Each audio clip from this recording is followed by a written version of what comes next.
by demand, factor affecting demand, फिर exception of law of demand कराए, ठीक है। फिर टाइप्स ऑफ डिमांड भी कराए थे कि इनकम डिमांड किस किस टाइप का होता है, ठीक है। तो आज है इलास्टिसिटी ऑफ डिमांड। उसमें elasticity means what? Elasticity means responsiveness और सेंसिटिविटीज। रिस्पॉन्सिवनेस मींस क्या होता है, कितना तुम रिस्पॉन्स दे रहे हो, परसेंटेज, यानी प्राइस किसी भी चीज पे अगर इलास्टिसिटी किसी भी चीज का होता है, ठीक है, तो तुमको उसकी डिग्री ऑफ रिस्पांस कितना होना चाहिए। तो elasticity of demand means degree of response in demand. Demand में प्राइस के चेंज होने से अगर डिमांड में इलास्टिसिटी ऑफ डिमांड मींस हो रहा है कि all total demand, demand due to price, that is called elasticity of तुम्हारा प्राइस। फिर इनकम के चेंज होने से डिमांड में चेंज होगा तो इलास्टिसिटी किस टाइप का कहलाएगा? इनकम इलास्टिसिटी ऑफ डिमांड, ठीक है। अगर किसी दूसरा गुड्स का दाम में इंक्रीज या डिक्रीज, ठीक है, तो उसके चलते तुम्हारा जो प्रोडक्ट है उसके डिमांड में इंक्रीज डिक्रीज हो रहा है, रिस्पांस हो रहा है, इसको बोलते हैं क्रॉस इलास्टिसिटी ऑफ डिमांड, ठीक है। पहला क्या बोले? Price elasticity of demand. Price elasticity of demand means on goods, जिस गुड्स का है उसके प्राइस में चेंज होने के चलते डिमांड कितना रिस्पांस कर रहा है, डिमांड कितना इंक्रीज किया, परसेंटेज चेंज इन प्राइस या percentage change in demand due to percentage change in price. Price में चेंज होने के चलते डिमांड में कितना इंपैक्ट पड़ा, उस रिस्पांस को क्या बोलेंगे? Price elasticity of demand. Again income elasticity of demand. Income elasticity क्या बोला है कि कंज्यूमर के इनकम में चेंज हो रहा है, कंज्यूमर इनकम যদি চেঞ্জ হয় তার জন্য ডিমান্ড কত বাড়িয়ে দিচ্ছে কমিয়ে দিচ্ছে সেটার উপরে হচ্ছে, ঠিক আছে। তো कि कितना डिमांड उसके चलते बढ़ गया, कितना डिमांड कम गया। Third one cross elasticity of demand. Cross elasticity of demand means क्या हो रहा है? जैसे हम तुम लोग को बोले थे कि दो गुड्स भी बोल रखा है, सब्स्टिट्यूट गुड्स हुआ, तो सब्स्टिट्यूट गुड्स में क्या हो रहा है? S1 S2 दो, अगर दो सब्स्टिट्यूट गुड्स है तो इसके प्राइस में अगर इंक्रीज हो रहा है उसके चलते इसका डिमांड कितना बढ़ गया, क्योंकि प्राइस अगर इसका इंक्रीज हुआ तो कस्टमर इसको छोड़कर क्या होगा? S2 छोड़कर S1 के पास चला गया। तो यानी कि सब्स्टिट्यूट के प्राइस में चेंजेस होने के चलते डिमांड दूसरा सब्स्टिट्यूट का कितना इंक्रीज कर गया, वो हो रहा है क्रॉस इलास्टिसिटी। समझ में आया? मतलब इसके साथ इसका रिलेशनशिप बना। ओके, तो first one price elasticity of demand. It shows the relationship between proportionate change in demand and proportionate change in price. Price के चेंजेस और डिमांड में चेंजेस का, प्राइस के चेंजेस के साथ डिमांड में चेंजेस का जो रिलेशनशिप है वो किसमें पता चलता है? Elasticity, price elasticity of demand. Okay, इसमें क्या बोला? It explain how much change in price leads to how much change in demand. इसका फार्मूला क्या है? इसको किस तरह शो करते हैं? ईपी बोल रहा होता है इलास्टिसिटी ऑफ प्राइस। इसका फार्मूला क्या है? Proportional change in demand divide by proportional change in price. उसको अगर फार्मूला एलजेब्रिक फार्मूला यूज करोगे तो derivative dq by q divide by dp by p, multiply करोगे तो जो p है ऊपर की तरफ चला गया, dq नीचे आ गया, ठीक है। तो फार्मूला दिया रहेगा, फार्मूला कर लेना। और अगर नॉर्मली तुमको सिर्फ प्रोपोर्शनल ये याद रखना कि कभी इलास्टिसिटी भी बहुत तरह का होता है, यूनिट इलास्टिसिटी, इलास्टिक, अभी हम लोग टाइप्स ऑफ इलास्टिसिटीज की बात करते हैं। देखो there are 5 values of price elasticity of demand. Price elasticity demand का 5 वैल्यूज है। पहला क्या है? Perfectly elastic demand, perfectly elastic demand. Second, perfectly inelastic demand. Relative elastic demand, relatively inelastic demand, unitary elastic demand। 5 तरह का elasticity of demand है। इसमें सबसे पहला नंबर क्या है? Perfectly elasticity demand. यहाँ पर देखो वैल्यू ऑफ ईपी जो तुम्हारा इंपॉर्टेंट है, इनफिनाइट है, मतलब क्या इन्फिनिटी में है उसका, ठीक है। तो क्यों है उसका पीछे लॉजिक बाद में बता, ठीक है। तो लेकिन तुम लोग ये चीज अच्छे से याद है, एग्जाम में इसका वैल्यू से पूछता है, ठीक है। अब देखो इसका मतलब क्या हो रहा है? With the price remaining constant, price में कोई टच नहीं हुआ। नॉर्मली क्या होता है? रिस्पांस कब देगा? प्राइस में चेंज होने के चलते जो रिस्पांस दे रहा है, डिमांड चेंज इंक्रीज डिक्रीज कर रहा है, उसको हम लोग बोलते हैं इलास्टिसिटी। लेकिन यहाँ पर रिस्पांस ना कुछ नहीं भी किया, किसी को होता है ना कि कुछ किया नहीं तो बिल होना स्टार्ट देख करी, तो वो वाला बात हो गई यहाँ पर कि कुछ प्राइस में चेंजेस नहीं हुआ है लेकिन डिमांड अप डाउन हो रहा है। If there is change in demand, it is said to be perfectly elastic demand. क्या इसको क्या बोलते हैं? Perfectly elastic demand. It means demand may increase or decrease without change in price. Price में कोई changes नहीं हुआ है तो भी डिमांड या तो इंक्रीज कर जाए या तो डिक्रीज कर जाए, तो here the value of EP is infinity. ठीक है, EP means elasticity of price क्या है, इंफिनिटी। इसको कैसे शो किया गया है डायग्राम में, तो बोला है कि द डिमांड कर्व, ये डिमांड कर्व है, ये क्या है, पैरेलल टू दी, देखो पैरेलल है ना, इसके है ओएक्स एक्सिस। ठीक है, तो ओएक्स एक्सिस पे पूरा पैरेलल हो रहा है डिमांड कर्व। ठीक है, देखो क्या शो किया, इसका मतलब क्या बोल रहा है, जब प्राइस चेंज नहीं दिख रहा है, P1 P2 ऐसे कुछ दिखा है नहीं दिखा, यानी प्राइस में कोई चेंजेस नहीं हुआ है। लेकिन पहले जो डिमांड था वो M था, अपने आप M1 में चला गया, इंक्रीज कर दिया, फिर कुछ दिन बाद फिर डिक्रीज भी कर दिया, यानी डिमांड फ्लक्चुएट हो रहा है विदाउट चेंज इन प्राइस। तो if demand fluctuate without change in price, it is called perfectly elastic। उसमें elastic responsiveness बहुत ज्यादा, कुछ नहीं करने के पर भी रिस्पांस कर रहा है, इसको बोलते हैं perfectly elastic demand। perfectly elastic से डिमांड अब ऐसे इस तरह का बेसिकली ना शेयर मार्केट, स्पेकुलेटिव मार्केट में ये तरह चीज होता है, जहां पे स्पेकुलेशन में ही अफवाहों में चेंज हो जाता है, कोई बेच देता है अपना शेयर, कोई खरीद देता है। ठीक है, तो स्पेकुलेटिव मार्केट में जहां अधिकतर ये चांसेस है कि परफेक्टली इलास्टिसिटी रहेगा। ठीक है, तो चेंजेस नहीं होगा तो भी मतलब कुछ स्पेकुलेशन के चलते क्या हो रहा है कि कोई बेचना स्टार्ट करता है, डिमांड बढ़ जाता है, किसी चीज का शेयर का डिमांड कम जाता है। ठीक है, तो यहां तक बोलो परफेक्टली इलास्टिसिटी ऑफ डिमांड समझ में आया। इलास्टिक डिमांड, इलास्टिसिटी मींस होता है जो रिस्पांस देता है, इनइलास्टिक उसका ऑपोजिट वर्ड है। इलास्टिक का ऑपोजिट वर्ड क्या है, इनइलास्टिक, यानी इसमें रिस्पांस कुछ होगा ही नहीं। रिस्पांस क्या, प्राइस के चलते डिमांड का रिस्पांस कोई ना, elasticity of price, elasticity of demand बोलते हैं। তাহলে মানে ইলাস্টিসিটি মানে কি বললাম, যেটা রেসপন্স থাকবে, এদিকে এই ওয়ার্ডটা কি হচ্ছে, just or opposite word inelastic. Perfectly inelastic, perfectly একদমই সরবে না নিজের জায়গাতে, যার ডিমান্ড আছে প্রাইস ইনক্রিজ করে দাও, প্রাইস ডিক্রিজ করে দাও, যার ডিমান্ড ছিল সেই ডিমান্ডটাই থাকবে। দেখো কি বলেছে, with the change in price, ওইদিকে বলতে হবে কনস্ট্যান্ট ছিল প্রাইস, এদিকে প্রাইস তো চেঞ্জ হচ্ছে। If there is no change in demand, ডিমান্ডে কোনো চেঞ্জ হয়নি, डिमांड जो था वही रहा, it is said to be perfectly inelastic demand. इसको बोलते हैं perfectly inelastic. It means that the price में इंक्रीज और डिक्रीज, प्राइस बढ़ भी सकता है कम भी सकता है, but demand is constant, demand में कोनो चेंजेस होवे ना। हियर ईपी इक्वल्स टू 0, यहां पर इलास्टिसिटी ऑफ प्राइस क्या है, 0 है। उसमें इंफिनिटी क्यों था, क्योंकि without change in price demand में ह्यूज चेंजेस हो रहा है, रिस्पांस देना स्टार्ट कर दे रहा है। और यहां पर क्या हो रहा है, प्राइस बढ़ रहा है, घट रहा है, 0 पे होते तो भी क्या हो रहा है, डिमांड में चेंजेस नहीं हो रहा है। And the demand curve in this case is parallel to the OY axis. OY देख रहे हो, इसमें देखो यहां पर क्या था, प्राइस जब P था तो जो भी जितना डिमांड था, P1 हुआ तो भी डिमांड वही रहा, P2 हुआ तो भी डिमांड वही रहा, यानी डिमांड में इसका चेंज नहीं हुआ है। किस तरह का प्रोडक्ट में ऐसा होता है, बेसिकली ये जब हो रहा है कि नमक, अब देखो नमक जो हो रहा है, मेरा इनकम, मेरा नमक सस्ता हो गया, आज हम नमक ज्यादा डाल के सब्जी बनाएंगे क्या, नहीं ना, यानी नमक का डिमांड जितना भी प्राइस इंक्रीज करे डिक्रीज करे, नमक के बिना भी नहीं होगा।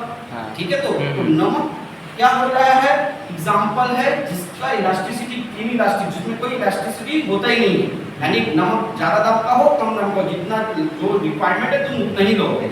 फिर लाइफ सेविंग ड्रग, दवाई जो हो रहा है, जो लाइफ सेविंग दवाई जितना भी होता है, ये सब क्या हो रहा है, तुम्हारा प्राइस सस्ता हो गया, चलो सस्ता होने से आज कैंसर का दवाई, आज ट्यूमर का, ये ऐसे तो नहीं हो सकता।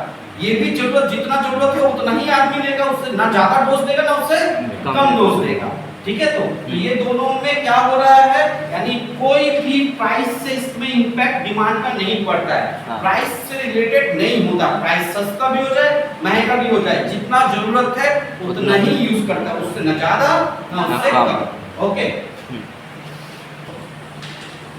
रिलेटिवली इलास्टिक डिमांड, नंबर 3 क्या था, रिलेटिवली इलास्टिक डिमांड। बोला है if the proportionate change in demand is more than proportionate change in price, यानी प्राइस में सोचो 1% चेंज हुआ, डिमांड में सोचो उससे ज्यादा मोर देन 1% का चेंजेस हुआ, यानी डिमांड ज्यादा चेंज हो रहा है प्राइस के हिसाब से।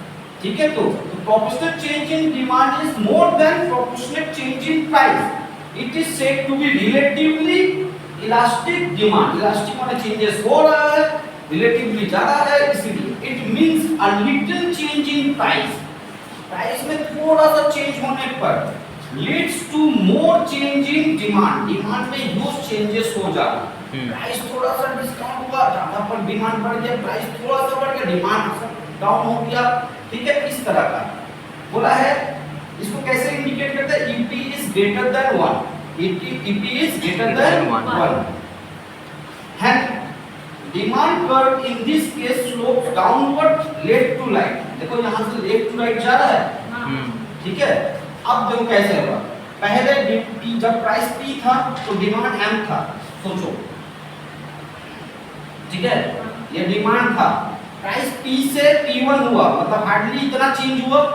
डिमांड कितना ज्यादा चेंज हो गया, डिमांड डाउन हो कितना, देखो प्राइस थोड़ा सा बढ़ा, डिमांड कितना कम है। प्राइस में little changes, demand huge changes. जब प्राइस में थोड़ा चेंज होने के चलते डिमांड में ह्यूज चेंजेस हो जाता है, ह्यूज इंक्रीज, या यदि प्राइस थोड़ा बढ़ गया डिमांड बहुत डाउन हो जाए, प्राइस थोड़ा घट गया डिमांड बहुत अप हो जाए। तो इस तरह का चेंजेस जब होता है, रिस्पांसिवनेस पाते हो, तो वो किस तरह का इलास्टिसिटी होता है? रिलेटिवली इलास्टिक डिमांड, ठीक है। इसमें कौन सा प्रोडक्ट में इस तरह का होता है? Luxurious good.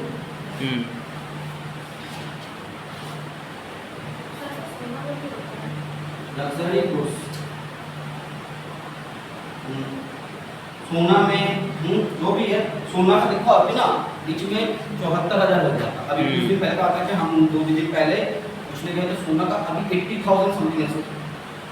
अब बीच में उसका प्राइस 3-4 महीना पहले शायद उसका डाउन हुआ था 6,000 से। आदमी को पता चल गया, उसका एक्टिव स्पेकुलेशन ज़्यादा रहता है कि उसका दाम 1 लाख होने वाला है। उस बीच में थोड़ा सा प्राइस फ्लक्चुएट हुआ था, सोना का डाउन हुआ था, थोड़ा सा कम हुआ था आदमी को उसी समय। क्यों बोल तो हुआ एक ऐसे समय ना, अभी के समय में मेरा एक फ्रेंड को फोन किया, उसकी शादी वगैरह होने के बाद था, तो उसको पूछी कि तू उस समय क्यों खरीदा? बोला देख हमको पता था कि दाम बढ़ने वाला है। क्यों? बोला सीजन है ना, अभी शादी का सीजन आ गया, पूजा त्योहार ईद कितना जो भी त्योहार का सीजन जब भी स्टार्ट होता है ना, सोना का दाम महंगा हो जाता है। शादी का सीजन स्टार्ट होने वाला है, शादी का सीजन स्टार्ट होगा, सोना महंगा, डिमांड बढ़ जाएगा ना, डिमांड और सप्लाई का खेल है प्राइस में, ठीक है। तो इसलिए लग्जरियस गुड्स में क्या हो रहा है, जो महंगा चीज होता है उसमें थोड़ा सा भी सस्ता होता है ना, आदमी उस वक्त खरीदने की कोशिश कर लेता है ज्यादा, तो डिमांड उसका ह्यूज इंक्रीज है। सोना का दाम अभी देखो, जिसका बेटे का शादी करना नहीं है, लड़का हो ही नहीं रहा है, खोज ले जाओ, लेकिन सोना खोज के जमा किए जा रहा है। नहीं अगर शादी लग गया तो ठीक है। तो अभी सोचो कि है दूसरा तीसरा नंबर बाकी है, तो दूसरा को अगर तीसरा कर लिया, अभी सोना फेंक के तुम रख लो। क्यों रख लिया? क्योंकि सोना का दाम थोड़ा सा यदि कम जाए तो, क्योंकि फिर महंगा हो जाएगा तो, ठीक है। तो लग्जरियस गुड्स में क्या हो रहा है कि अगर प्राइस में लिटिल चेंज भी हो तो डिमांड में ह्यूज चेंज होता है। थोड़ा सा सोना का दाम कमा, बहुत डिमांड बढ़ गया, फिर दाम बढ़ जाता है तो लगा अभी नहीं, बाद में सस्ता होने दो, सस्ता होने का वेट करता है, ठीक है। तो लग्जरियस गुड्स में ये केस होता है, समझ में आया? रिलेटिवली इलास्टिक डिमांड क्या होता है? प्राइस में लिटिल चेंज होने के चलते में डिमांड में जब ह्यूज चेंजेस हो जाता है, that is called relatively elastic demand. Okay, इसका सिंबल क्या होता है? इस तरह से दिखाया जाता है, elasticity of price is greater than 1। बोलो क्लियर है? रिलेटिवली इनइलास्टिक डिमांड, ठीक है। अब इनइलास्टिक मींस क्या होता है? जब रिस्पांस नहीं देना, ठीक है, तो लेकिन पूरा नहीं, परफेक्टली मतलब होता है एकदम ही नहीं देना। यहाँ रिलेटिवली बोला कि उसके हिसाब से, किसके हिसाब से बोला है कि if the proportional change in demand is less than the proportional change in price. Price के मतलब कि रिलेटिवली डिमांड अगर कम चेंज हो रहा है तब इसको बोलेंगे रिलेटिवली इनइलास्टिक डिमांड। की बोल लो price in comparison of price, if demand is increase or decrease less than the changes in the price, ठीक है। तो it is said to be relatively inelastic demand. It means more change in price are increased more, but in that respect demand is not increasing at that level. মানে demand ওই level অবধি change হচ্ছে না, price যে লেভেলে change হচ্ছে সেই level সেই পার্সেন্টেজ অনুযায়ী ডিমান্ডে চেঞ্জেস হচ্ছে না, ঠিক আছে। তো তাহলে তোমার যে ইলাস্টিসিটি হয় তাকে কি বলা হয়? Relatively inelastic demand. এটাকে কিভাবে আমরা বলি? এটা বলি EP is less than then 1 1 relatively elastic মানে EP is greater than 1 তখন কি ছিল প্রাইস থেকে ডিমান্ডের চেঞ্জেস মুভমেন্টটা বেশি হচ্ছিল হ্যাঁ আর এর ইলাস্টিক মানে প্রাইসের থেকে ডিমান্ডের মুভমেন্টটা কম হচ্ছে ঠিক আছে তো and demand curve slows downward from left to right তাহলে বলো স্যার ওইটাতেও তো ইলাস্টিসিটি তো লেফট টু রাইট ছিল এটাও লেফট টু রাইট কিন্তু ওইটা এইভাবে ছিল এটা স্টিপার আছে একটু কম আছে দেখা যায় এইভাবে আছে ডাউনওয়ার্ড হচ্ছে লেফট টু রাইট হচ্ছে কিন্তু ওইভাবে পুরো এমনি পুরো স্লো করে এইভাবে বের হচ্ছে না ওটা স্টিপার আছে কম আছে ঠিক আছে এবার দেখো প্রাইস তোমার দেখো P থেকে P কত চেঞ্জ হলো ডিমান্ড এই মাত্র একটু চেঞ্জ বুঝতে পারলে প্রাইসের চেঞ্জ থেকে ডিমান্ডের চেঞ্জ কি বেশি আছে কম আছে কম আছে তাহলে প্রাইসের রেসপেক্টে ডিমান্ড যদি কম চেঞ্জ হয় তাহলে ওটা কি বলা হয় রিলেটিভলি ইনইলাস্টিক ডিমান্ড ঠিক আছে এর एग्जांपल কি হচ্ছে নেসেসারি গুডস কি হচ্ছে नेसेसरी गुड्स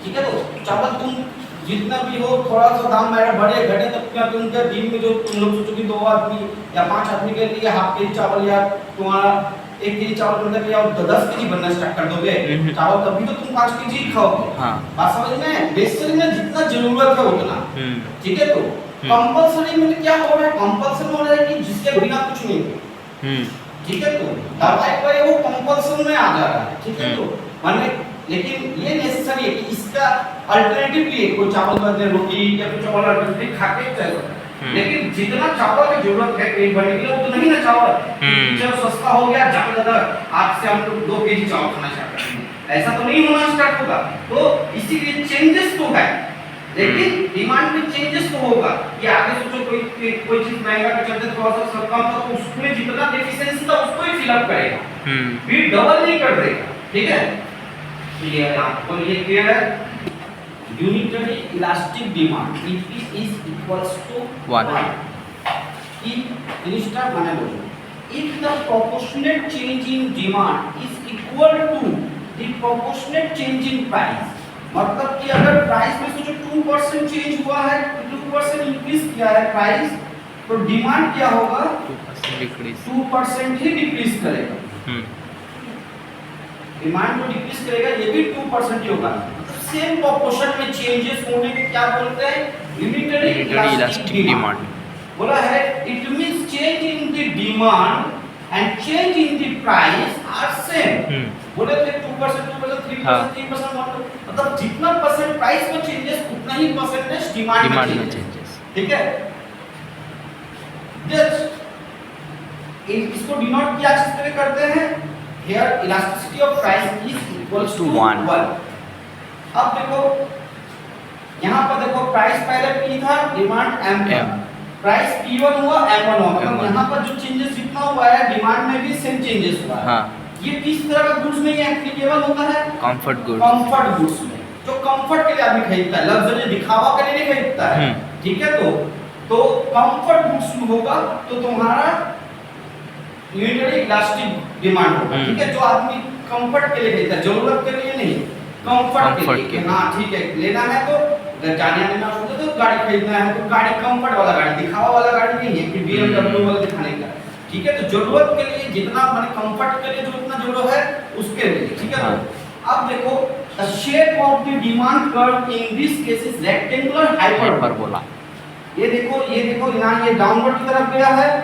ना स्टीपर ये था स्टीपर था ना एक इसके पहले हम लोग पढ़े इलास्टिक स्टीपर था उसके पहले इलास्टिक जो था रिलेटिवली इलास्टिक इस तरह से था लेकिन यहाँ पर क्या हो रहा है इस तरह का शेप दे रहा है इस तरह का शेप बन रहा है तो ये शेप को क्या बोलते हैं रेक्टेंगुलर हाइपरबोला तो किस तरह का इलास्टिसिटी का ये भी क्वेश्चन बहुत इंपॉर्टेंट होता है कि किसका शेप होगा रेक्टेंगुलर हाइपरबोला तो यूनिटरी इलास्टिक डिमांड समझ में आया किसको पूछना है